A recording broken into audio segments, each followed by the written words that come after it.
I thoroughly enjoyed this film. I think I loved the first half, and I only kind of liked the second half, though.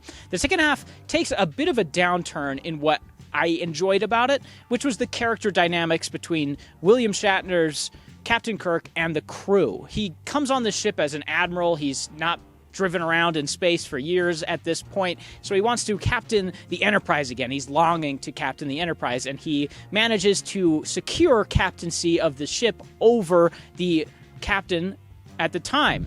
I'm replacing you as captain of the Enterprise. You'll stay on as executive officer. May I ask why?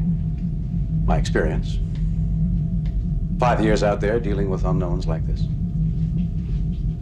My familiarity with the Enterprise. And their dynamic, these two captains, is a dynamic that I loved about this movie. The new captain feels understandably threatened by Captain Kirk taking over his ship out of fear that he's going to lose being the captain, and it's a big deal. And then Kirk is trying to pretend as if this is nothing more than a mission. I understand the ship better. I understand the crew better. It makes sense for me to be out here. I have more experience. And they have this back and forth for about the first half, or maybe the first act or so, that was interesting and unique, and I enjoyed that. And there's this great sequence when Captain Kirk is taking the other captain, Decker, I think is his name, into his quarters after Decker just saved the ship. And Kirk is like, you overruled me. Why did you do that? And he's like, well, I saved the ship. You may not have understood the old ship, but this is something new. It's a retrofitted Enterprise. It's not the Enterprise you remember. And it was at this point where the movie kind of felt meta to me. I don't know if this was intentional, but it took on this meta tone of the audience is kind of Captain Kirk in this moment. Captain Kirk is taking over the ship because he wants this old thing back, because he has experience with it. He knows it better than the new people, right? And the audience is like, yeah, he does. We've been with him for years. He knows this ship. Give it back to him. And then you go, wait a minute. But this ship isn't the old ship. It may look like it. It may feel like it in some degrees, but it's not anymore. And that is such an interesting dynamic for a movie 10 years after the show.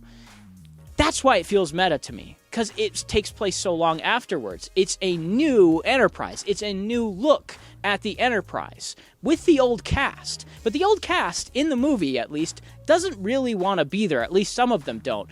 Leonard Nimoy's Spock is away from the Enterprise. He only comes on because he feels the presence of this big cloud that has an alien being inside of it that's a robot coming to the Earth. And so that's the only reason he's there. He's not there because he likes the ship. He's not there because the old crew is there. He's just there to serve a purpose that for himself. If you are referring to the Kolinar, Doctor, you are correct. Well, however it's pronounced, Mr. Spock. It's the Vulcan ritual that's supposed to purge all remaining emotion. There's also this interesting thematic the film is playing at about emotion, about human beings, about living, about being alive. And the film explores this in interesting detail with the parallel between V'ger, the Voyager probe, and Spock, who is trying to rid himself of emotion and become purely logical. And he sees V'ger as this purely logical being and decides that that isn't who he wants to be. Will you please sit down?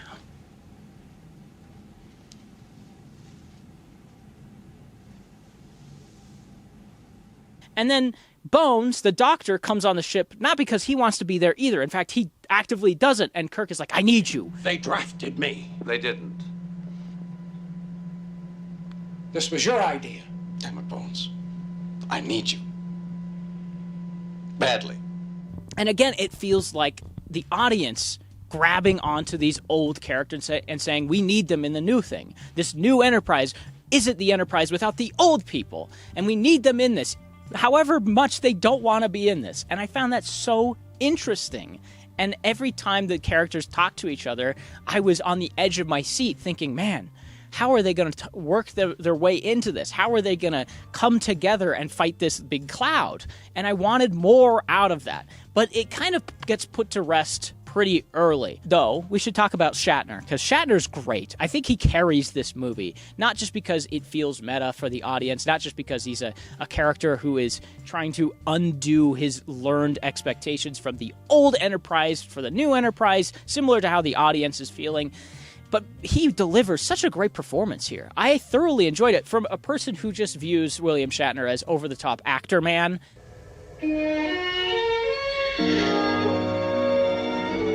Lungs filling there again.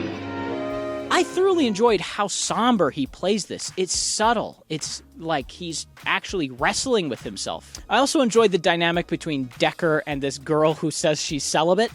And it's at this point, though, that I felt the movie kind of fall off for me, just a little bit, because that interesting dynamic of Decker and her, and Decker and Kirk and his old crew and the new crew kind of falls away to this threat of V'ger coming to Earth. V'ger is scoping out the humans. He's trying to figure out who they are. They're trying to figure out who he is. And it becomes sort of a generic mystery. Who is this? What's going on? Why are they coming to Earth? Why is he looking for a creator? And then you find out that it's the Voyager 6 probe. And that's when my ears perked up again. Because I was like, oh, okay, it's a mystery. Who's this? I don't know. And I'm probably not going to guess who it is. So I'm just going to kind of take a sit back. I felt a lot more passive than the first half. But the twist of the Voyager 6 probe I thought was genuinely well done, well handled, and compelling. And then V'ger becomes one with Captain Decker, and I don't know how I feel about that. I really don't know, what the goal was for it. Maybe I just missed something, but it was like, okay, so what now? And then the moment when Kirk is like, we'll just go anywhere. Something's out there. It kind of felt as if they're taking the new Enterprise and then stripping it down to what the old people remembered it as. They're going out to strange new worlds to hunt down things and have moral quandaries without the new cast anymore. There wasn't that dynamic. That butting of heads was gone, and I that's the part I loved about it so much. Heading, sir? Out there. That away. I enjoyed it, though. I think it's good. So next week's movie, I want to watch a horror movie. I came out here because I thought I had the movie I wanted to watch. Turns out I don't. So I'm just going to say it. It's Cube. We are going to watch Cube, the hugely successful and popular film. Kind of low budget, but I'm excited. Cube, next week. Make sure you watch it. It's free on Tubi, on Vudu, with ads, so you have no excuse not to.